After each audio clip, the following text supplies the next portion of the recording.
ছাত্রছাত্রীরা চমৎকারভাবে বাজার নিয়ন্ত্রণ করছে, বাজার পর্যবেক্ষণ করছে, আর ট্রাফিক নিয়ন্ত্রণ করছে অসাধারণভাবে।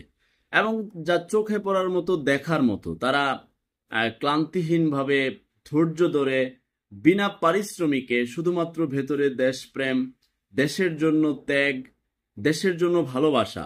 আমাদের এই জেনারেশন, এই 24-এর জেনারেশনকে আপনি সম্মান, স্যালুট এবং তাদের প্রতি কৃতজ্ঞতা জ্ঞাপন না করলে আপনি আসলে বড় কৃপণ মানুষ। দেখুন, যখনই একটি 16 বছরের দলের অপশাসন, দুঃশাসনের থেকে মুক্তি পেল এবং নতুন করে স্বাধীনতা আসলো, এবং পরবর্তীতে দেখা যাচ্ছে রাজনৈতিক দলগুলো তাদের রাজনৈতিক মেরুকরণে রাজনৈতিক সভা সমাবেশ পর্যন্ত শুরু করে দিয়েছে।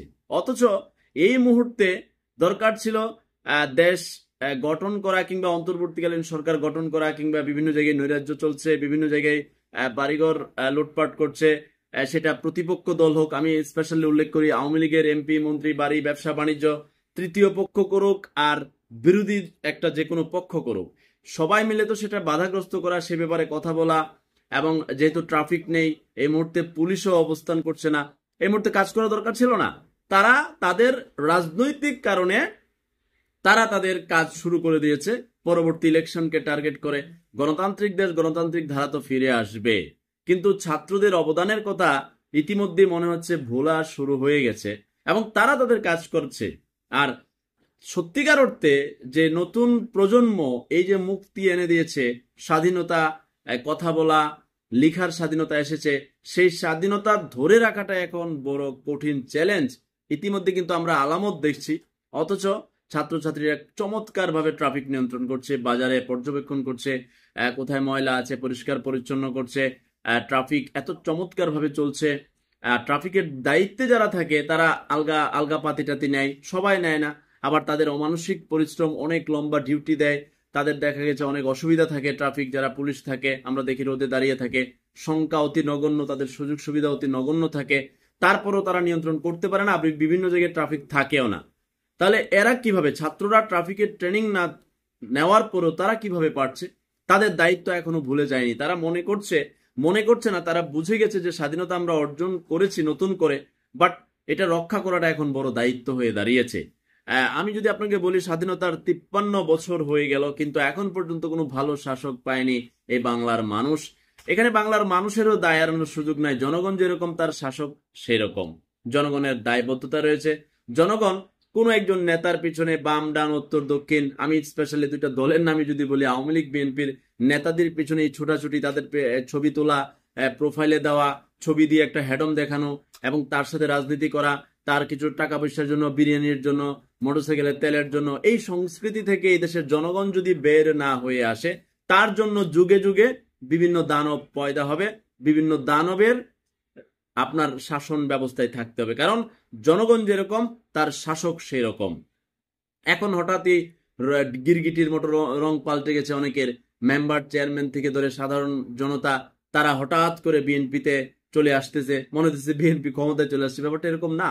গণতান্ত্রিক ধারায় যাকে জনগণ নির্বাচিত করবে, যে সরকার এখন অন্তর্বর্তীকালীন সরকার পরবর্তীতে ইলেকশনের ব্যবস্থা করবে, যাকে দিবে সে আসবে। এখন আসার আগেই তারা মনে করেছে একটা উৎসবে পরিণত হচ্ছে, যে আমরা তো আয়া পড়ছি, পায়া ফেলছি, এখন মোটামুটি পরিবর্তন হওয়া শুরু করে দিয়েছে। বহু লোককে আপনি দেখে তারা প্রোফাইল চেঞ্জ করছে, টেলিভিশন মিডিয়া সব কিছু চেঞ্জ হয়ে গেছে। আবার আপনাদেরকে বলি, যদি কোনো কারণে ক্ষমতা পরিবর্তনশীল, ক্ষমতা চিরস্থায়ী না, এখন দেখা গেলো গণতান্ত্রিক ধারায় আমি ধরেই নিলাম একজন আসলো, এবং সে যখন আবার দানবে পরিণত হবে, আবার ছাত্র মানব, ছাত্র জনতা আবার তাকে ধরেন টেনে হিস্ট্রে নামালো, আবার পুনরায় তারা ফিরে আসলো। তারা ফিরে আসার পরে আবার গিরগিটির মতো রং পাল্টে আবার তার পেছনে ছুটবে জনগণ।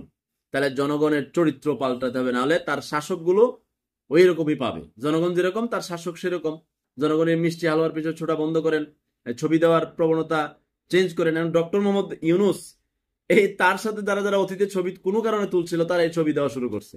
এখন আবার দেখবেন ওনার সাথে যারা যারা ছবি তুলবে ওনাকে দিয়া, এবং ওনার উপদেষ্টা মন্ডলী যারা থাকবে 8-10 জন, তাদের সাথে ছবি দিয়া তাদের মনে করেন এর একটা ক্ষমা দেখাই দিতে থাকবে, আমার কিন্তু ওনার সাথে লিঙ্ক আছে, এটা দিয়ে বাণিজ্য করার চেষ্টা করবে।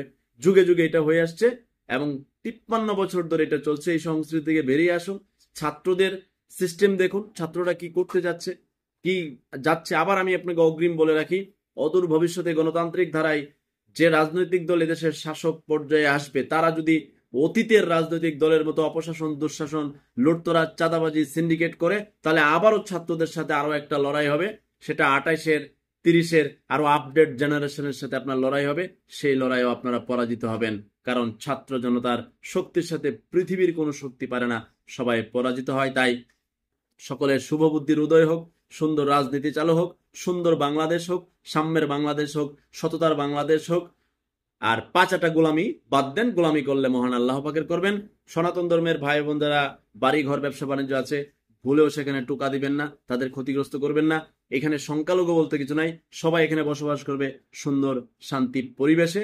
গিরগিটির রং পাল্টাবেন না, সততার সহিত কথা বলবেন, ন্যায়ের সহিত কথা বলবেন। কারো পক্ষে দালালি করলে আপনারও পরিণতি খারাপ হবে, আর ন্যায়ের পথে কথা বললে আপনার কোনো সমস্যা হবে না।